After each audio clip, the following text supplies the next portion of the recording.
అందరికి దండవత్ ప్రణాం. మంగళాచరణం ప్రేయర్ చేసుకొని దామోదరాష్టకం చదువుకున్న తర్వాత అధ్యాయంలోకి వెళ్దాము. ఇప్పుడు మంగళాచరణం చదువుకుందాం. ఓం అజ్ఞాన తిమిరాంధస్య జ్ఞానాంజనాశలాకయా చక్షుర్మితం येन తస్మై శ్రీ గురవే నమః. శ్రీ చైతన్య మనోభీష్టం స్వాపితం येन భూతలే स्वयं रूपा कदा मह्यं ददाति स्वापदान्तिकं। वन्देऽहं श्रीगुरो श्रीयुतापदकमलं श्रीगुरुन् वैष्णवान् च श्रीरूपं साग्रजातं सहगण रघुनाथान्वितं तं सजीवं साद्वैतं सावधूतं परिजनसहितं कृष्णचैतन्यदेवं श्रीराधाकृष्णपादान् सहगणा ललिता श्रीविशाखान्वितान् च। नमो ओं विष्णुपादाय कृष्णपृष्ठाय भूतले श्रीमते भक्तिवेदांता स्वामिनिति नामिने। नमस्ते सारस्वती देवे गौरवाणी प्रचारिणे निर्विशेषा शून्यवादी पाश्चात्य देशतारिणे। नमो महावदन्याय कृष्ण प्रेम प्रदायिते कृष्णाय कृष्ण चैतन्य नाम्ने गौरत्विषे नमः। हे कृष्णा करुणा सिंधु दीनबंधो जगत्पते गोपेशा गोपिका कांता राधा कांता नमोस्तुते। तप्त कांचन गौरांगी राधे बृंदावनेश्वरी वृषभानुसुते देवी प्रणमामि हरिप्रिया। वाञ्छाकल्पतरुभ्यश्च कृपा सिन्धुना एव च पतितानां पावनेभ्यो वैष्णवेभ्यो नमो नमः। जय श्री कृष्ण चैतन्य प्रभु नित्यानंद श्री अद्वैत गदाधर श्रीवासादि गौर भक्त वृंदा। हरे कृष्णा कृष्ण कृष्णा हरे हरे हरे राम राम राम हरे हरे। जय जय श्री चैतन्य जय नित्यानंद जय अद्वैता चंद्र जय गौर भक्त वृंद। जय जय श्री चैतन्य जय नित्यानंद जय अद्वैता चंद्र जय गौर भक्त वृंद। जय जय श्री चैतन्य जय नित्यानंद जय अद्वैता चंद्र जय गौर भक्त वृंद। ओम नमो भगवते वासुदेवाय। ओम नमो भगवते वासुदेवाय। ओम नमो भगवते वासुदेवाय। नारायणं नमस्कृत्यं नरं चैव नरोत्तमं देवीं सरस्वतीं व्यासं ततो जयमुदीरयेत्। नष्टप्रायेषु भद्रेषु नित्यं भागवत सेवया भगवत अत्युत्तम श्लोके भक्तिर्भवति नैष्टिकी।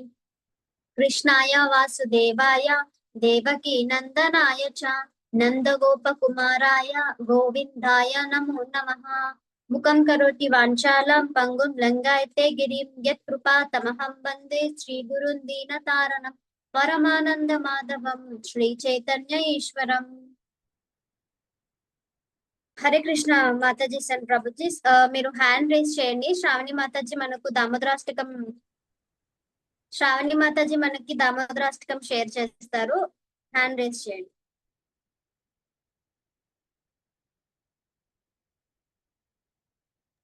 हरे कृष्ण माताजी दंडवत प्रणाम। हरे कृष्ण माताजी दंडवत प्रणाम। हरे कृष्ण माताजी दंडवत प्रणाम। हरे कृष्ण माताजी दंडवत प्रणाम।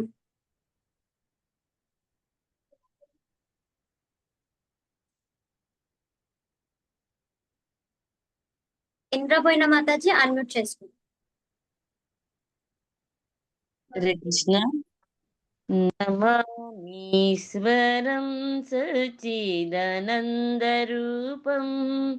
लसत्कुण्डलं गोकुले भ्राजमनं यशोदाभिलोकलाब्धवमानं परामृष्टमत्यन्ततो धृत्य गोप्या। Thank you. హరే కృష్ణ మాతాజీ. సబితా ఘోష్ మాతాజీ అన్మ్యూట్ చేసుకోండి. हरे कृष्ण माताजी। रुदन्तं मोहनेत्रयुग्मं रुजन्तं कराम्भोजयुग्मेन सातङ्कनेत्रं मोहश्वासकं त्रिरेखाङ्ककण्ठ स्थितग्रैव दामोदरं भक्तिबद्धं। हरे कृष्ण माता जी, थैंक यू। హరే కృష్ణ మాతాజీ. దేవి మాతాజీ అన్మ్యూట్ చేసుకోండి. హరే కృష్ణ మాతాజీ. ఇతి దృక్సలీలాభిరనందకుండే సఘోషో నిమజ్ఞాంతమఖ్యాపయాంతం తదీయేషు జజ్ఞేషు భక్తైర్జితత్వం పునః ప్రేమతస్తం సతా వృత్తి వందే. హరే కృష్ణ మాతాజీ. మీరు మళ్ళీ హ్యాండ్ రేస్ చేయండి. ఈరోజు పార్టిసిపెంట్స్ కొంచెం తక్కువ మంది ఉన్నారు. మళ్ళీ మనం ఛాన్స్ ఇస్తాం. ఇంద్రపోయిన మాతాజీ అన్మ్యూట్ చేసుకో. వరం దేవమోక్షం మోక్షం వదిం వా న చాన్యం వృణేహం వరే సాదపీహ ఇదం దేవ పూర్ణాద గోపాల బాలం సదా మే మనస్యా వీరస్తాం కిమన్యై. థ్యాంక్ యూ మాతాజీ. మాతాజీ అనురాధ మాతాజీ అన్మ్యూట్ చేసుకోండి. హరే కృష్ణ మాతాజీ. ఇదంతే ముఖంబోజమత్యంత నీలే ఋతం కుంతలై స్నిగ్ధ రక్తై చ గోప్యా ముహుశ్చుంబితం బింబారకాదరం మే మనస్యా విరాస్తామలం లక్షలాభై. హరే కృష్ణ మాతాజీ. హరే కృష్ణ మాతాజీ. సబితా ఘోష్ మాతాజీ అన్మ్యూట్ చేసుకోండి. नमो देव दामोदर अनंत विष्णु प्रसीद प्रभो दुःख जलग्निमग्नं कृपा दृष्टि वृष्ट्याति दिनं बतानो ग्रहाणेश मामज्ञ येन क्षिदेशः. हरे कृष्ण माता जी, थैंक यू. దేవి మాతాజీ అన్మ్యూట్ చేసుకోండి. హరే కృష్ణ మాతాజీ. కుబేరాత్మజౌ బద్ధమూర్తైవ యద్వాత్ త్వయా మోచితౌ భక్తి భజౌ కృతౌ చ తథా ప్రేమ భక్తిం సకామే ప్రయాచ నమోక్షే గ్రహో మేస్తి దామోదరేహ. హరే కృష్ణ మాతాజీ. హరే కృష్ణ మాతాజీ. ఇప్పుడు దామోదరాష్టకం అయిపోయింది కాబట్టి మనం అధ్యాయంలోకి వెళ్దాము. ఈ రోజు మనం ఇంకోటి ఉన్నదండి, ఇంకోటి ఉంది, నమస్తేస్తు దామ్ని, అది ఉంది కదా, లాస్ట్ది కాలేదు. ఓకే మాతాజీ, సారీ మాతాజీ. అనురాధ మాతాజీ మీరు పాడు. నమస్తేస్తు దామ్నే సురదీప్తి దామ్నే त्वदीयोदरायाद विश्वस्य धाम्ने नमो राधिकायै त्वदीयायै प्रियायै नमो अनन्तलीलाय देव्याय तुभ्यां. हरे कृष्ण माताजी. హరే కృష్ణ మాతాజీ.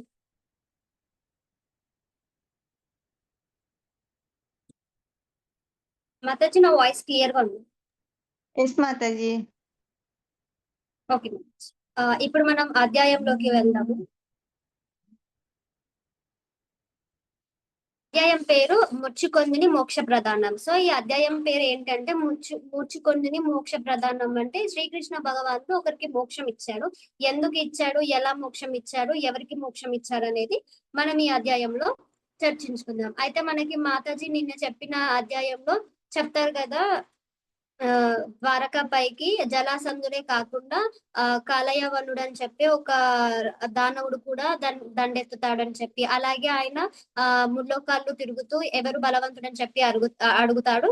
నారద మహర్షి చెప్తాడు, ఇలా యదువంశంలో గొప్ప బలవంతుడు ఉన్నాడు కాబట్టి మీరు అక్కడ వెళ్ళండి, యదువంశంలో కృష్ణుడు అని చెప్పి గొప్ప బలవంతుడు, చాలా శ్రేష్టమైన వాడు ఉన్నాడని చెప్పి కాలయవరునికి చెప్తాడనమాట. అలా కాలయవరుడు ద్వారకా వైపుకి వస్తాడనమాట. వచ్చినప్పుడు శ్రీకృష్ణుడు ఏం చేస్తాడు, మధురాపురం నుండి బయటకి వచ్చినప్పుడు అతను చాలా అందంగా పీతాంబరదారుడై మంచిగా సౌందర్యంతో అతడు కాలయవనునికి కనిపిస్తాడనమాట. అతడు ఎన్నడు అంటే ఆ కాలయవనుడు ఎప్పుడు కూడా కృష్ణుడు వంటి అందమైన వ్యక్తిని గాని అందమైన రాజుని కానీ చూడలేదన్నమాట. నారద మహర్షి ఎలా అయితే శ్రీకృష్ణుని గురించి వర్ణించాడో అదే విధముగా ఇతన్ని కృష్ణుడిని అనేది అతను చూసాడనమాట. చక్కగా అలంకరించుకోవడము, అతని వెన్నెల వంటి మొహము, పాద పద్మములు వంటి అతని పాదాలు, అలాగే శ్రీకృష్ణుని వక్షస్థలంపై ఉన్న శ్రీవత్స చిహ్నము, కంఠనములు, కౌస్తభములను దర్శింపగలిగాడనమాట. అప్పుడు ఆ దేవాది దేవుడు దృఢమైన దేహము, చతుర్బాహులను, అప్పుడే విరబూసిన పద్మము యొక్క దళములను బోలి కన్నులను కలిగిన విశ్వరూపంలో యావరునికి కనిపించాడనమాట. అయితే అతను ఏం చేశాడు? ఇంత గొప్ప రాజు ఇలా సాధారణంగా రథం లేకుండా కాలినడక పైన వెళ్తున్నాడని చెప్పి ఆశ్చర్యపోతాడనమాట శ్రీకృష్ణుని చూసి. అలాగే అతని సుందరమైన దేహ లక్షణాలను కాలేవనుడు గమనిస్తాడనమాట. ఆ అందమైన పురుషుడు అయితే ఆయన ఏమనుకుంటాడు? ఈ అందమైన పురుషుడు, దివ్యమైన పురుషుడు తప్పకుండా ఎవరు మనకి ఇతను చెప్తారు కదా, నారద మహర్షి చెప్పిన దేవాది దేవుడు కృష్ణుడే అయి ఉంటాడని చెప్పి అతను అనుకుంటాడంట. శ్రీకృష్ణుడు నిరాధరణుడు, రథం కూడా లేకుండా మధుర నుంచి రాజ్యాల నుండి అలాగే ఏ ఆయుధాలు లేకుండా కాలినడకల సామాన్యుడిలాగా వెళ్తుండడం చూసి ఆశ్చర్యపోతాడంట. అయితే అప్పుడే అతను ఏం నిర్ణయించుకుంటాడంట? నేను శ్రీకృష్ణుడితో యుద్ధం చేయడానికి వచ్చాను, కానీ శ్రీకృష్ణుడిని ఇంతటి గొప్పగా దివ్యమైన ఇలాంటి శ్రీకృష్ణుని చూసి అతను ఏమనుకుంటాడంటే, నేను కూడా ఆయుధం చేపట్టకుండా శ్రీకృష్ణుడితో యుద్ధం చేయాలని చెప్పి అతను తలుస్తాడనమాట. అలా తలుస్తాడు. కానీ శ్రీకృష్ణుడు ఏం చేస్తాడు? కాలయవర్ణుడు అంతా ఒక యుద్ధ సైన్యం తీసుకొని వెళ్తాడనమాట. అయితే శ్రీకృష్ణుడు ఏం చేస్తాడు? కాలయవర్ణుని, ఆ దానవుని, రాక్షసుని చూసి పట్టించుకోకుండా అతను ముందు నుంచే వెళ్ళిపోతాడనమాట. అది చూసి ఇంకా ఆశ్చర్యపోతాడంట. అలా మధ్యలో వెళ్తున్నప్పుడు ఎలా ఉంటుందంటే, అన్ని మేఘాల చుట్టూ చంద్రుడు మధ్యలో ఎంత సౌందర్యంగా కనిపిస్తాడో అదే విధంగా శ్రీకృష్ణుడు కూడా ఈ దానవుల, ఈ అసురుల సైన్యం నుండి మధ్యలో నుంచి శ్రీకృష్ణుడు అలా వెళ్తుంటే అలా మేఘాల మధ్యలో చంద్రుడు ఉన్నట్టుగా ఉన్నాడంట. అయితే అలా వెళ్ళిపోగానే ఇతను ఏం చేస్తాడు? ఆయన శ్రీకృష్ణుని వైపు కాలయవనుడు ఏం చేస్తాడు? అలా పట్టించుకోకుండా వెళ్ళిపోయేసరికి కాలయవనుడు కూడా శ్రీకృష్ణుని వెనకాల వెళ్తాడనమాట. అలాగే శ్రీకృష్ణుడు నడుచుకుంటూ వెళ్తూ ఉంటే అతని వెంట ఈ కాలయవనుడు అనే రాక్షసుడు కూడా శ్రీకృష్ణుని అనుసరిస్తూ ముందుకు వెళ్తాడనమాట. అయితే అతనితో యుద్ధం చేయాలనే కోరిక, శ్రీకృష్ణుడిని పట్టుకోవాలనే కోరికతోని పట్టుకొని అతనితో యుద్ధం చేయాలి, అతను గొప్పవంతుడు కదా, నేను గొప్ప గొప్ప వాళ్ళతో యుద్ధం చేస్తాను, ఇలాంటి బలవంతుడితో చేస్తే నేనే గెలుస్తానని అహంకారంతో ఏం చేస్తాడంటే అతన్ని పట్టుకోవాలని చెప్పి శ్రీకృష్ణుడు నడుచుకుంటూ ముందుకు వెళ్ళిపోతూ ఉంటే శ్రీకృష్ణుడిని అనుసరిస్తూ కాలయవనుడు కూడా శ్రీకృష్ణుని వెంట వెళతాడనమాట. కానీ శ్రీకృష్ణుని అతన్ని పట్టుకోలేకపోతాడనమాట. అయితే శ్రీకృష్ణుడిని పట్టుకోవడం అంటే దేవాది దేవుడిని పట్టుకోవడం సాధ్యమైన విషయం కాదు కదా. ఎలా పట్టుకోగలుగుతాం? శ్రీకృష్ణుని మనం ఎలా చేరుకోగలుగుతాం అంటే భక్తి మార్గంలోనే చేరుకోగలుగుతాం. మనం మంచిగా భక్తి చేస్తూ, సేవ చేస్తూ, శ్రీకృష్ణుడిని స్మరించుకుంటే శ్రీకృష్ణుడే మన చెంతకి వస్తాడు. అదే కాకుండా అహంకారంతో ఉండి, మనం గర్వంతో ఉండి మనము శ్రీకృష్ణుని అర్థం చేసుకోలేకపోతే శ్రీకృష్ణుని చెంత చేరడానికి అసాధ్యం అనమాట. సో అదే ఇక్కడ మనకి ఏం చెప్తున్నాడంటే, ఈ కాళయవనుడు అనే రాక్షసుడు గర్వంతో, నేను బలవంతుణ్ణి, నాతో కృష్ణుడు యుద్ధం చేస్తే కృష్ణుడు ఓడిపోతాడు, కృష్ణుని ఓడించాలనే గర్వంతో ఉండి శ్రీకృష్ణుడిని పట్టుకోవడానికి వెళ్తున్నాడు. కాబట్టి అతనికి శ్రీకృష్ణుడు పట్టుకోలేకపోయాడు అనమాట. అయినా కానీ శ్రీకృష్ణుడిని భక్తి యోగాన్ని అనుసరించలేదు. కాలయవనుడు అనే అతను భక్తి యోగాన్ని అనుసరించలేదు, గర్వంతో ఉన్నాడు. కోరికతోని అతను వెంట పరుగు తీశాడనమాట. శ్రీకృష్ణుడు వెళ్ళిపోతుంటే అయినా కూడా తిరిగి మళ్ళీ శ్రీకృష్ణుని వెంట పరుగులు తీస్తాడనమాట. కాలయవనముడు అతి వేగంగా పరుగు తీస్తూ ఇక దగ్గరకు వచ్చేసాను, నేను పట్టుకోబోతున్నాను అనుకుంటాడు, కానీ పట్టుకోడు అనమాట. శ్రీకృష్ణుడిని వానిని దూరముగా తీసుకొని పోయి ఒక కొండ గుహల్లో, అంటే అలా నడుచుకుంటూ వెళ్తాడు శ్రీకృష్ణుని వెంట. ఈ కాళయవనుని రాక్షసుని కూడా శ్రీకృష్ణుని పట్టుకోవడానికి వెంట వెళ్తూ ఉండేసరికి ఏమవుతుంది? శ్రీకృష్ణుడు ఒక గుహలోకి తీసుకెళ్తాడంట ఈ రాక్షసుని, ఒక కొండ గుహల్లోకి. కాళయవనుడు అయితే అక్కడ ఏం చేస్తాడు? శ్రీకృష్ణుడు కొండ గృహాన్ని ఆశ్రయించాడని ఆయన ఏమనుకుంటాడు? నాతోని యుద్ధం నుంచి తప్పించుకోవడానికి ఈ కొండల్లో వెళ్ళి దాక్కున్నాడు శ్రీకృష్ణుడు అని చెప్పి తలుస్తాడు అనమాట. తలిచి అయితే ఏం చెప్తాడు శ్రీకృష్ణుడికి? కృష్ణ, నువ్వు ఇంత గొప్ప రాజువి, నీ గురించి అందరు ఇంతగానం చెప్పుకుంటారు, నువ్వు నా నుంచి కాపాడుకోవడానికి ఈ గుహలో వెళ్ళి దాక్కోవడము మంచిది కాదు, అది నీ యదువంశానికి, నీ పేరుకు కూడా మచ్చ తెస్తుంది, ఇలా నువ్వు చెయ్యకు అని చెప్పి శ్రీకృష్ణుడిని హెచ్చరిస్తాడనమాట. కాలయవనుడు పట్టుకోలేకపోయాడు. అంటే మనం ఫస్ట్ ఎప్పుడైనా దేవాది దేవుడి దగ్గరికి వెళ్ళాలి అంటే మనం సమస్త పాపాల నుండి విముక్తి అనేది పొందాలన్నమాట. సో ఈ విముక్తి ఎప్పుడు పొందుతాము? మనం పాపాలన్నిటిని వదిలేసి శ్రీకృష్ణుని దేవాది దేవునిగా మనం శరణాగతులు అయినప్పుడు మనం శ్రీకృష్ణుని చెంతకు వెళ్తాం అనమాట. కానీ ఇక్కడ ఏం చేస్తున్నాడు కాలయవనుడు, అతను ఏమంటారు గర్వంతో అలాగే అహంకారంతో నిండి ఉండి పాపాలన్నీ మూటగట్టుకొని శ్రీకృష్ణుడి దగ్గరికి వెళ్ళి శ్రీకృష్ణుడి చెంత యుద్ధం చేయాలి అని అనుకుంటే సాధారణం కాదు కదా, అది చాలా అసాధ్యం. ఎంతరో గొప్ప గొప్ప వాళ్ళు ఋషులు గాని దేవతలు గాని తపస్సులు చేస్తే శ్రీకృష్ణుడిని దర్శనం అనేది కలగదు. అటువంటిది ఈ రాక్షసుడు శ్రీకృష్ణుడిని వెంట పడితే పట్టుకోగలడు అని అనుకోవడం ఈ కాలయవనుని మూర్ఖత్వం అన్నమాట. అలా అతన్ని శ్రీకృష్ణునికి హెచ్చరిస్తాడు, నువ్వు ఇంత గొప్ప రాజువి, ఇలా నువ్వు కొండ గుహలో వెళ్ళి దాక్కోవడము నీ యదువంశానికి ఏమంటారు యదువంశానికి తగదు, నీ పేరుకి మర్యాద ఉండదు అని చెప్పి ఇలా చెప్తాడు అనమాట. అయితే ఈయన పాప విముక్తుడు కానందు అంటే శ్రీకృష్ణుడిని కలవడం అనేది, శ్రీకృష్ణుడిని చెంతకు చేయడం అనేది అసాధ్యం అవుతుంది అనమాట. అయితే జనరల్ గా కూడా మనం భగవద్గీతలో నేర్చుకుంది ఏంటి అంటే మన సంస్కృతి, మన కర్మలు, వీటన్నిటిని మనం కృష్ణుడికి అంకితం చేసి కృష్ణుడిని చెప్పిన విధానంలో మనం నడిస్తే మన పాపాల నుండి విముక్తి అయిన తర్వాత శ్రీకృష్ణుడి దగ్గరికి వెళ్తాం అనమాట. అయితే ఎవరైనా వాళ్ళ కర్మలు చేసి వాళ్ళ కర్మలు చేస్తూ కృష్ణుడికి భక్తి చేయాలని చెప్పి మనం భగవద్గీతలో నేర్చుకున్నామంట. అయితే ఇక్కడ ఏంటి పాపాద దూషితుడైన అతడు కృష్ణుడిని ధరించలేడు. అంటే అలాంటి పాపాలు చేసిన అతను కృష్ణుడిని ధరించలేడు.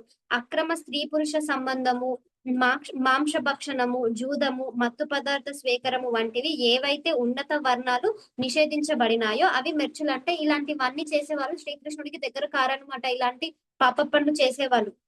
అయితే యవ్వనులు జీవితాల్లో అంతర్భాగులు అయి ఉంటాయి. అటువంటి పాపాలచే బదులై వారు భగవతానుభూతిని ప్రగతి సాధించలేదు. ఇలాంటి అలవాట్లు ఉన్నవాళ్ళు, ఇలాంటి పాపాలు చేస్తున్న వారు మనం భగవత్ సేవను మనము ఏమంటారు సాధించలేమంట. సమస్త పాపాల నుండి పూర్తిగా బయటపడిన వాడే భక్తి యోగములో అంటే కృష్ణ భక్తి భావనలో నెలకొలగలుగుతాడు అని చెప్పి, అంటే సమస్త పాపాలను వీడి ఇవన్నిటిని మనకు దేనిపైన మోహము, ఈ కామము, ఈ కోపము ఇవన్నిటిని వదిలేసి మన పాపాలన్నీ వదిలేసినప్పుడే మనం కృష్ణ భక్తి భావనలో నెలకొంటాం అనమాట అని భగవద్గీతలో కూడా చెప్పింది మనకి. అంటే ఎందుకంటే ఈ కాలయవనుడు పాపంలోనే ఉన్నాడు, అతను ఏమంటారు అంధకారంలోనే ఉండిపోయాడు. అతను జ్ఞానంతోని శ్రీకృష్ణుని దేవాది దేవుడు అని చెప్పి తెలుసుకొని శరణాగతి అవ్వడానికి రాలేదు. శ్రీకృష్ణునితోని గర్వంతో అహంకారంతో యుద్ధం చేయడానికి వచ్చాడు కాబట్టి శ్రీకృష్ణుడు అతన్ని కలవలేకపోయాడు అనమాట.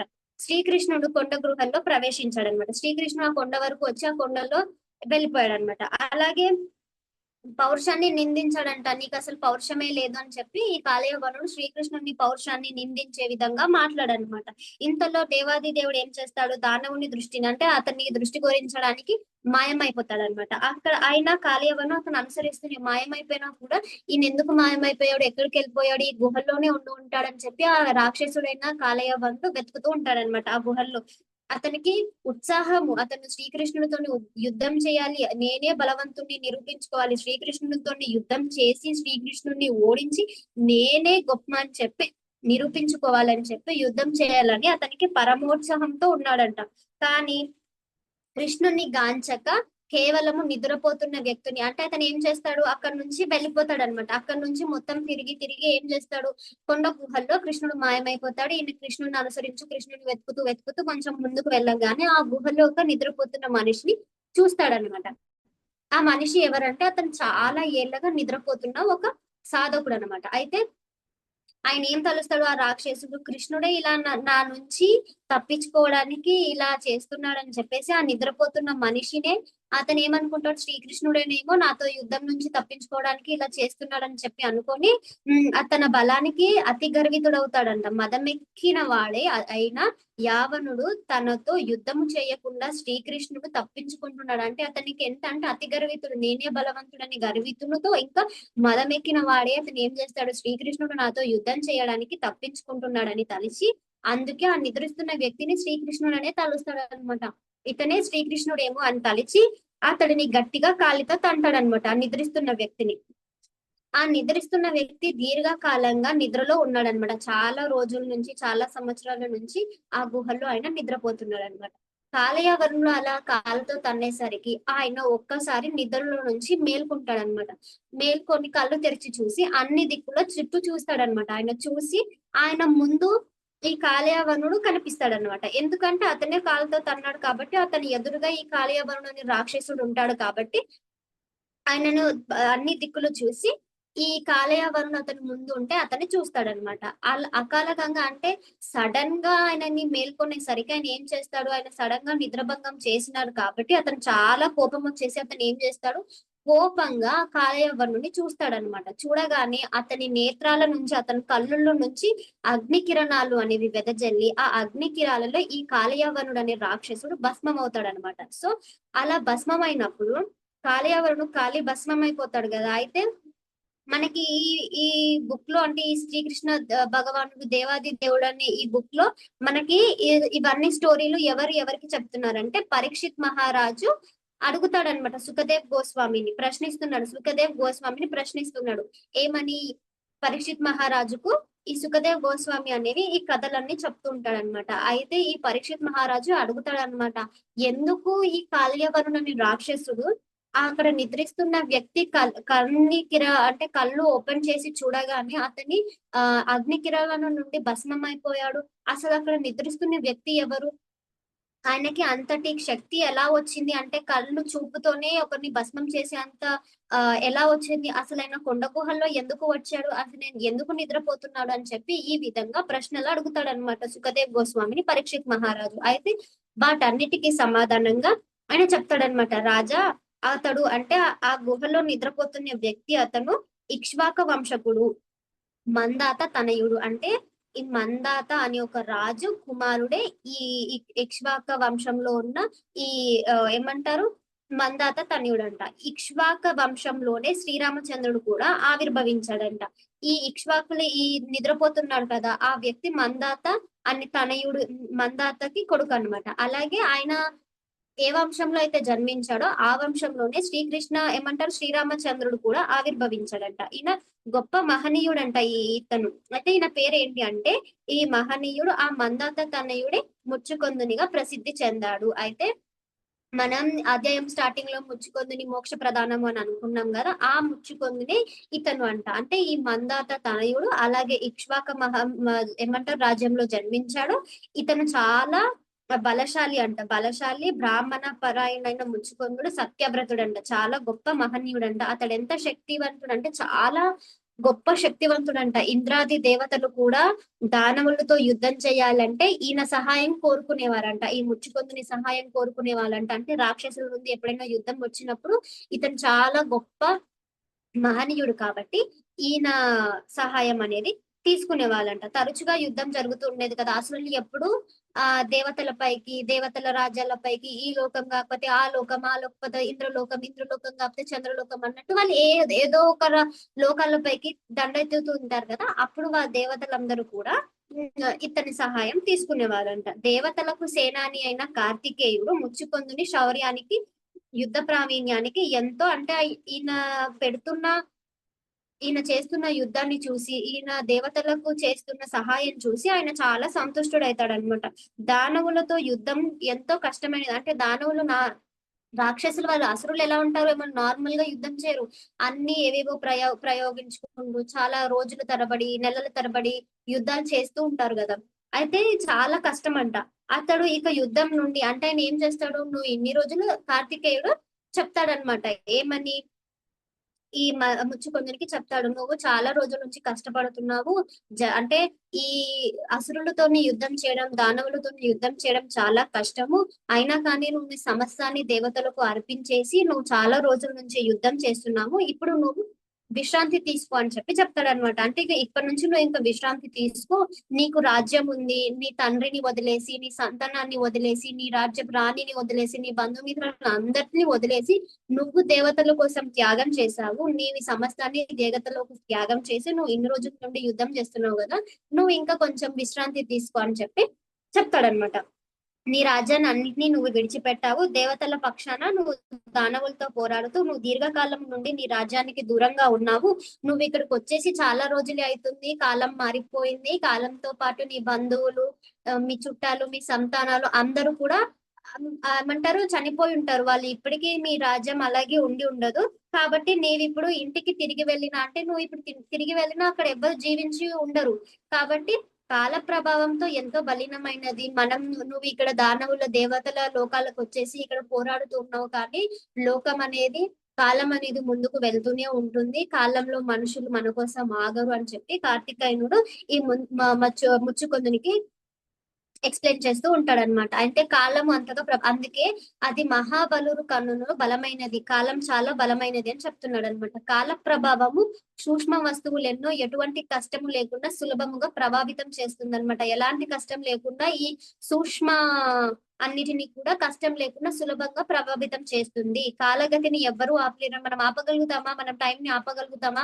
ఆపలేం కదా. అది చెప్తున్నాడు అనమాట ఆయన. కాలాన్ని ఎవరు ఆపలేరు, పశువులను మచ్చిక చేసుకునేవాడు తన ఇచ్ఛానుసారము పశువులను ఆడించినట్లు. ఎలాగైతే ఇప్పుడు మనం కొన్నిటిని పెంచుకుంటాం, ఆవులను లేకపోతే కుక్కల్ని పిల్లుల్ని ఇలాంటివి పెంచుకుంటాం కదా, అవి మనం ఏమనుకుంటాం, యజమాని చెప్పినట్టు అవి వినాలి, అంటే మనం చెప్పినట్టు మనం వినాలి అన్నట్టు వాటిని మనకి ఇష్టం వచ్చినట్టుగా ఆడించుకుంటాం. అలాగే కాలం కూడా తానుకు ఇచ్ఛానుసారం అన్నిటిని సర్దుబాటు చేస్తుంది అనమాట. అలాగే కాలం కూడా ఏంటి, మనం ఎలాగైతే ఈ పెట్స్ ని పెంచుకొని మన ఆధీన్యంలో ఉంచుకోవాలి, మనం చెప్పినట్టు వినాలి అని అనుకుంటామో, కాలం కూడా దానికి నచ్చినట్టు దానికి అనుగుణంగా ఏమంటుంది, అన్నిటిని సర్దుబాటు చేస్తుంది. కాలం చేసిన ఏర్పాటును ఎవడు అధిగమించలేదు. మనం కాలానికి మించి పనులు చేయగలుగుతామా? అన్ని సమయం వచ్చినప్పుడు సమయస్ఫూర్తిగా అవిటికంతటికి జరుగుతూ ఉంటాయి కదా మనం అని చెప్తున్నాడు అనమాట.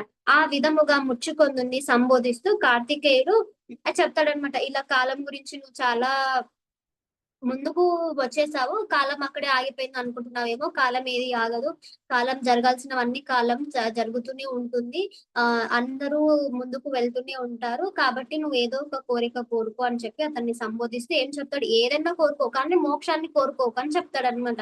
ఎందుకు మోక్షాన్ని కోరుకోకు అని చెప్తాడంటే, మోక్షమును దేవాది దేవుడైన విష్ణువే ప్రసాదించగలడు. అంటే ఈ దేవి దేవతలు అందరూ కోరికలు మనం ఏదైనా కోరికలు కోరుకుంటే వాటిని ఏమంటారు, ప్రసాదించగలరు, వాటిని తీర్చగలరు. కానీ మోక్షం అనేది విష్ణు భగవానుడే మనకి ప్రసాదించగలడు అనమాట, కానీ ఏ జీవుడు కాదంట.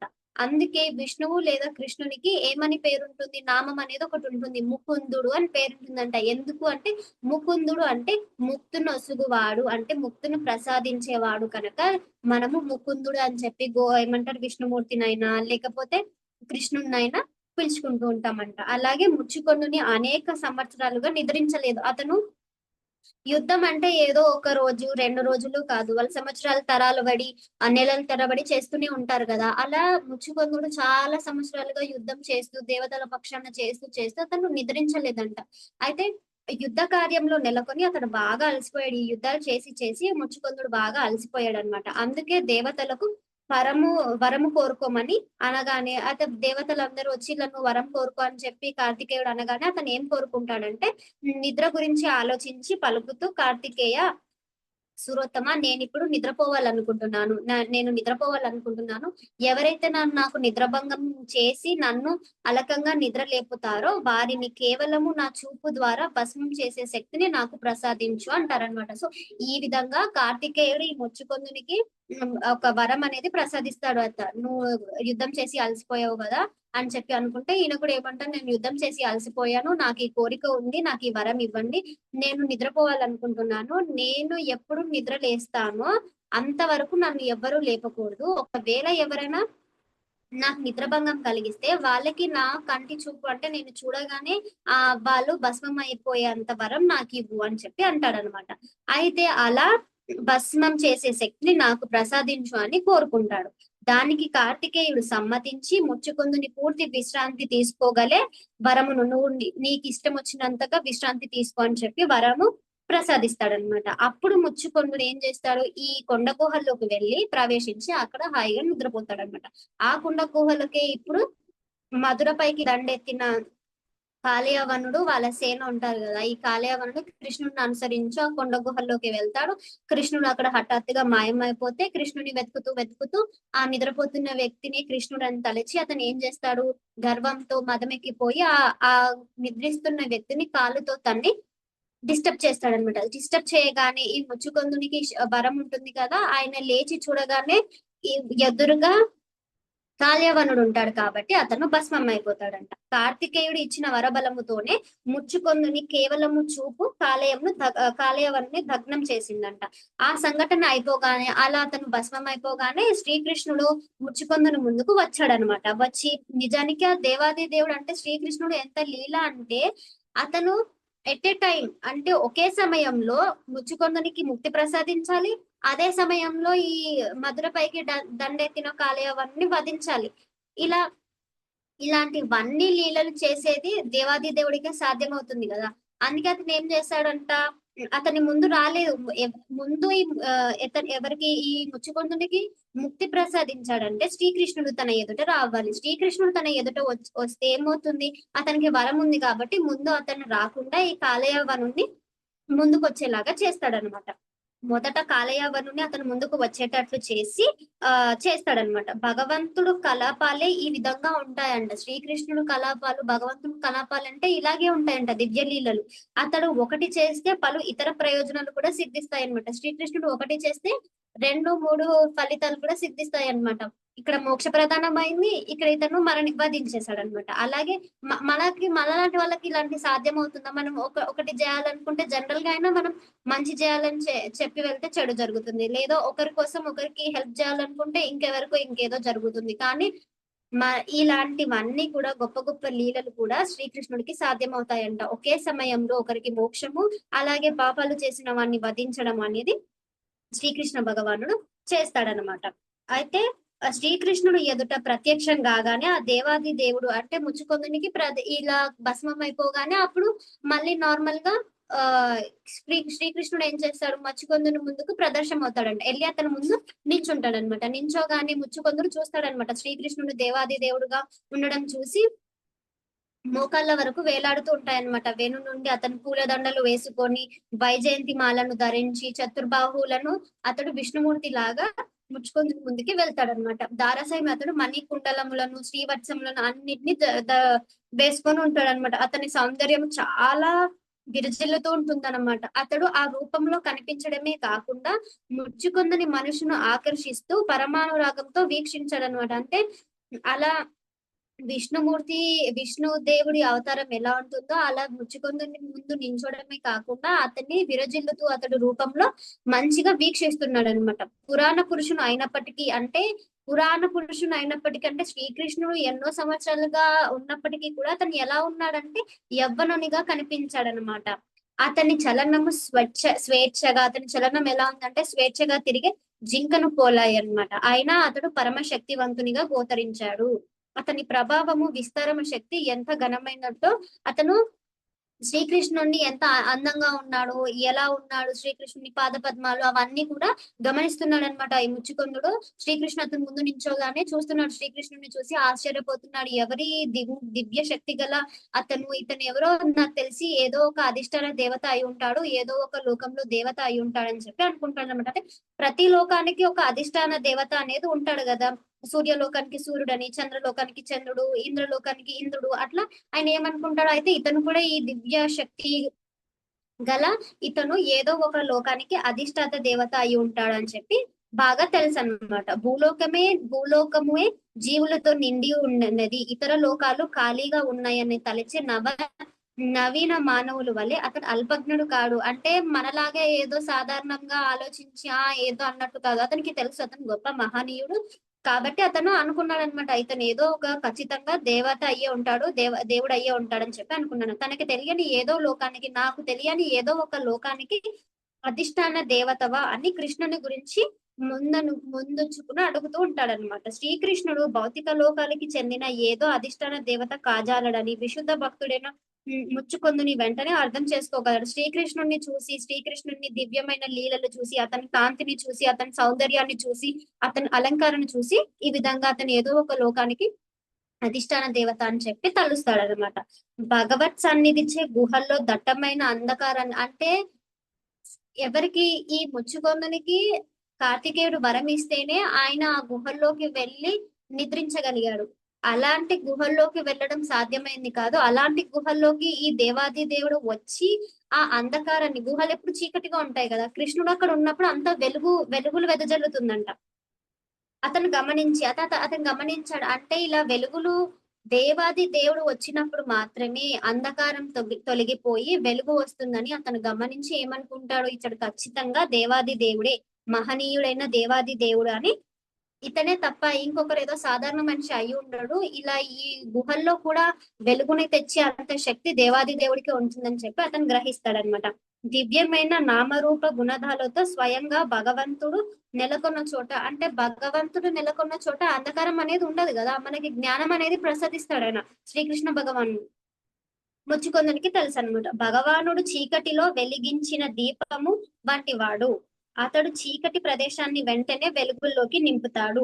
అంటే అతను అనుకుంటాడు భగవంతుడు ఎప్పుడూ అంతే కదా, మనకున్న కష్టాలను తొలగిస్తాడు, మనం అతన్ని ప్రేమతో అర్చిస్తే భగవత్ ప్రేమతో ఉన్నప్పుడు మనలో ఉన్న అంధకారాన్ని, మనలో ఉన్న అజ్ఞానాన్ని తొలగించేసి మనలోని జ్ఞానం అనేది ప్రసాదిస్తాడు, మనలో ఉన్న కష్టాలన్నీ తొలగించేసి శ్రీకృష్ణుడు మనకి సంతోషాన్ని కలిగిస్తాడు కదా. అదే విధంగా ఇతను ఏమంటున్నాడు, ఇక్కడ ఇంత వెలుగు అనేది వెదజల్లుతుందంటే ఇతను సామాన్యమైన వాడు కాదు, తప్పనిసరిగా దేవాది దేవుడే అయి ఉంటాడని చెప్పి ముచ్చుకొందుడు ఆలోచిస్తాడనమాట. ఆయనకి శ్రీకృష్ణుడు అంటే ఇంత, ఆయనకు ఆల్మోస్ట్ అంటే అర్థమైపోయింది, ఓకే ఇతను సామాన్య మానవుడు కాదు, ఇతడు దేవుడే అని అర్థం చేసుకున్నాడు. కానీ ఇంకా ఏ దేవుడు, ఏ అవతారం అని తెలుసుకోవాలని చెప్పి అతను ఉవ్విల్లాడుతున్నాడు అనమాట. పురుష శ్రేష్ఠుడా, నీ ఉనికి తెలుసుకోవడానికి నేను యోగుడినని తలిస్తే, అంటే అతను ఏం చెప్తాడు అంటే, నీ గురించి తెలుసుకోవడానికి నీకు నేను యోగ్యుడని అనిపిస్తే దయచేసి నీవెవరో నాకు చెప్పవలసింది, నీ జన్మం ఎట్టిది, నీ కార్యము గోత్రము ఏమిటి అని ప్రశ్నించాడనమాట. అయితే ఇతను ఈ ముచ్చుకొందుడు ఏంటి అంటే చాలా గొప్ప వ్యక్తి, అలాగే మంచి సంస్కారము, మంచి ఏమంటారు గుణాలు, అలాగే చాలా గొప్ప మహనీయుడు కదా. ఆయన ఏమనుకుంటాడు, ముందు వేరే వాళ్ళని అడిగి తెలుసుకోవాలంటే నా గురించి నేను వాళ్ళకి చెప్పాలి కదా, నా గురించి నేను వాళ్ళకి పరిచయం చేపిస్తే వాళ్ళ గురించి చెప్తారు కదా అని ఆలోచించి ఆయన తొలుత ఏం చెప్తాడంటే, అతడు భావించి, లేకపోతే భగవంతుని ఉనికిని గురించి అతడు అడిగే హక్కు అతనికి ఉండదు కదా, మనం ఎవరు అని మన గురించి చెప్పండి, వాళ్ళ గురించి అడిగే హక్కు మనకు ఉండదు కదా అని అతను తలిచి ఏమంటాడంటే తన ఉనికిని వెల్లడిస్తాడనమాట, తన గురించి చెప్తాడనమాట. ఏమని అయితే ఇదేంటి అంటే, ఇలా తన గురించి చెప్పుకోవడం అనేది ప్రాధాన్యము కలిగిన వ్యక్తి, అంటే ఉన్నతుడైన ప్రాధాన్యము కలిగిన వ్యక్తి యొక్క ఉనికిని గురించి అడగకపోవడం మర్యాద లక్షణం అంట.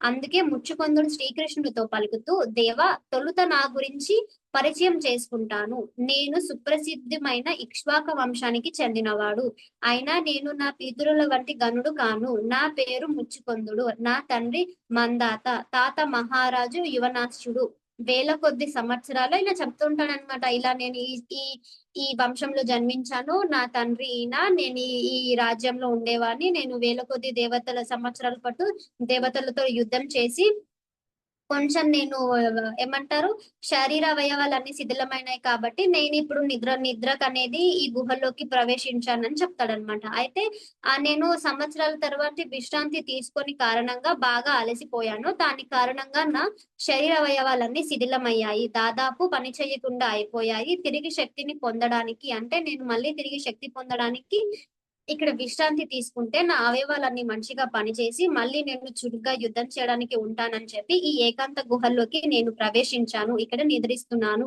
అని చెప్తాడనమాట. నేను ఇలా రెస్ట్ తీసుకోవడానికి ఇక్కడ వచ్చి నిద్రిస్తున్నాను, కానీ నన్ను ఎవడో అపరిచిత వ్యక్తి అని నన్ను మేల్కొల్పాడు, ఎవరు నన్ను ఇలా కాళ్ళతో తన్ని లేపాడో, నేను లేచి చూసేసరికి అతను ఏమంటారంటే, ఆ అపరాధాన్ని నేను వ్యక్తిని నా చూపుతో భస్మము చేశాను, ఇక అదృష్టవశాత్తు ఇప్పుడు నేను నిన్ను ఈ అద్భుతమైన సుందర రూపంలో చూడగలిగాను కనుక నా శత్రు వధకు నీవే కారణం అని నేను తలుస్తాను. అంటే నువ్వు దేవాది దేవుడు అని నాకు అర్థమవుతుంది, కానీ నీ పేరు, నీ అవతారం ఇవేవో నాకు తెలియట్లేదు, నేను ఫస్ట్ నువ్వు దేవాది దేవుడు, నీ అంతటి గొప్ప దేవుని నేను నీ గురించి ప్రశ్నించే కన్నా ముందు నా గురించి నేను చెప్తానని చెప్పి ఇలా తన వంశము, తన రాజ్యము, తను ఎందుకు అక్కడ నిద్రపోవాల్సి వచ్చిందో చెప్పి ఇలా నేను ఒక నా చూపు వల్ల ఇలా భస్మం అయ్యాడు. నేను అతన్ని చంపడానికి కారణం కూడా మీరేనని నేను తలుస్తున్నాను అని చెప్తారంట. ప్రభు, నీ తేజములో కన్నుల మిరమిల్లు గొప్పగా, నేను నిన్ను సరిగ్గా చూడలేకపోతున్నాను. నీ తేజస్సు చాలా గొప్పగా ఉంది. నేను నిద్ర నుంచి ఇప్పుడే లేచాను కాబట్టి నేను మిమ్మల్ని అంత సరిగ్గా చూడలేకపోతున్నాను అని చెప్తాడనమాట. నీ తేజ ప్రభావము నా శక్తిని హరించి వేసినదని నాకు అర్థమవుతున్నది. జీవులందరికి నీవే పూజనీయుడివి నేను తెలుసుకున్నాను అని అన్నాడనమాట. అతను చూడగానే అతనికి అర్థమైపోయింది, జీవులన్నిటికీ ప్రాణం పోసింది నువ్వే, జీవులన్నిటిని సర్వం నీ నుంచే మొదలవుతుందని నాకు అర్థమవుతుంది. తన గురించి తెలుసుకోవడానికి ముచ్చుకుందుడు ఆరాధపడుతున్నాడని. అంటే తన గురించి తెలుసుకోవడానికి ముచ్చుకుందుడు చాలా ఎక్సైట్మెంట్ గా ఉన్నాడు, చాలా ఆరాట పడుతున్నాడని శ్రీకృష్ణుని గమనించి నవ్వుతూ ఈ విధంగా మాట్లాడతాను అనమాట. రాజా, నా జన్మము, ఆవిర్భవము, అంతరార్థము, కర్మల గురించి చెప్పడము దాదాపు అసాధ్యము. మీకు నేను ఎలా చెప్తాడు? కృష్ణుడు ఎక్కడి నుంచి జన్మించాడు, దేవుడు ఎక్కడి నుంచి మొదలు పెట్టాడు, ఆయన ఎన్ని అవతారాలు, ఇంకా ఎన్ని అవతారాలు ఎత్తేది ఉంది, ఏ యుగంలో ఇలా అవతారాలు ఎత్తలు, అతని గురించి చెప్పాలంటే ఎలా సాధ్యపడుతుంది కదా అని అసాధ్యం అని చెప్పి చెప్తున్నాడంట. అనంతము ముఖములు కలిగిన అనంత దేవుడు అనంత కాలముగా నామము, రూపము, యశస్సు, గుణాలు, కర్మలు, ఆవిర్భవన, అంతరార్థములను, అవతారముల గురించి ఎన్ని లీలలు ఉన్నాయి, శ్రీకృష్ణుని ఎన్ని అవతారాలు ఉన్నాయి, అతను ఎన్ని రూపాలు, గుణాలు, ఇవన్నిటిని వర్ణించాలి అని అంటే ఇంకనూ పూర్తి చేయలేకపోయాడు అనమాట. కనుక నాకెన్ని నామాలు, రూపాలు ఉన్నాయో చెప్పడము అసాధ్యము. ఇలా అన్ని నీకు చెప్పడం అనేది, నా నామాలు, రూపాలు అనేది అసాధ్యము. లౌకిక శాస్త్రజ్ఞుడు భూమిలోని ధూళికణను లెక్కింపగలడేమో గాని, అంటే జనరల్ గా మనం భూమిలో ఏదన్నా ఏమంటారు, భూమిలో ధూళికణాలను, ఏదైనా చిన్న మైక్రో ఆర్గానిజమ్స్, ఇవన్నిటిని మనం లెక్క పెట్టడానికి సాధ్యమవుతుంది కానీ శ్రీకృష్ణుని గుణాలు, రూపాలు, అవతారాలు, అతని లీలలు మనకి లెక్కించడానికి మనకు సాధ్యం పడదు కదా. అనంతమైన నామాలు, రూపాలు, కర్మలను ఎనలేడు. ఇవన్నిటిని మనిషి అసలు ఇప్పుడు మనం గుర్తించుకోలేము, మనం చెప్పుకోలేము అని చెప్పి చెప్తున్నాడంట. మానవులకి సాధ్యం కాదు. సాధువులు నా వివిధ నామాలు, రూపాలు పట్టికను తయారు చేయడానికి యత్నించిన దానిని చాలా మంది ట్రై చేశారు, కానీ దాన్ని పూర్తి చేయలేకపోయారు అని చెప్పి చెప్తున్నాడు అనమాట. అయితే ఈ చాప్టర్ కొంచెం చాలా పెద్దగా ఉంది. ఇక్కడ వరకు మాతాజీ స్టాప్ చేయమన్నారు. సో మనకి రేపు మిగతా కంటిన్యూషన్, అంటే శ్రీకృష్ణుడి గురించి ముచ్చుకొందుడు తెలుసుకున్నాడా, అతనికి ఏ విధంగా మోక్ష ప్రదానం ఇచ్చారు అనేది మనకు శ్రావణి మాతాజీ రేపు కంటిన్యూ చేస్తారు. ఇక్కడ వరకు మీకు అర్థం అయ్యింది లేదా అర్థం అవ్వలేదు లేదా ఏమైనా డౌట్స్ ఉన్నాయంటే, ఏమైనా ప్రశ్నలు ఉన్నాయంటే మీరు అడగొచ్చు. మాతాజీ బాగా చెప్పారు. ముచ్చుకుందుడు గురించి, కృష్ణ భగవాన్ గురించి బాగా వర్ణించారు మాతాజీ. బ్యాలెన్స్ ఇంకా శ్రావణి మాతాజీ రేపు చెప్తారు. ఇంకా మాకు చాలా సంతోషం మాతాజీ. హరే బోల్. హరే కృష్ణ మాతాజీ. హరే కృష్ణ మాతాజీ. హరే కృష్ణ మాతాజీ. బాగుంది మాతాజీ హరే కాన్సెప్ట్. కృష్ణ మాతాజీ. Thank you Mataji. మీకు ఏం డౌట్స్ లేవు అనుకుంటే మనం క్లాస్ ఎండ్ చేద్దాము. మాతాజీ. హరే కృష్ణ మాతాజీ. దండవత్ ప్రణామ్. చాలా బాగా హరే చెప్పారు. కృష్ణ మాతాజీ. థ్యాంక్ యూ హరే మాతాజీ. కృష్ణ మాతాజీ. హరే కృష్ణ మాతాజీ. హరే మంచిగా కృష్ణ మాతాజీ. చెప్పారండి. హరే కృష్ణ థ్యాంక్ యూ మాతాజీ. మాతాజీ. హరే హరే కృష్ణ కృష్ణ మాతాజీ. అయిపోయిందా మాతాజీ దామోదర అది సాంగ్? అవును మాతాజీ, ఈ రోజుకి లాస్ట్. మనం క్లాస్ అధ్యాయం స్టార్ట్ చేసే ముందే దామోదరాష్టకం పాడుకున్నాము. అదే నేను లైట్ గా జాయిన్ అయ్యాను. అవును మాతాజీ, దామోదరాష్టకం పాడుకున్న తర్వాత క్లాస్ స్టార్ట్ చేసాం. ఓకే మాతాజీ. శ్లోకాలు ఏం లేవా మాతాజీ? మాతాజీ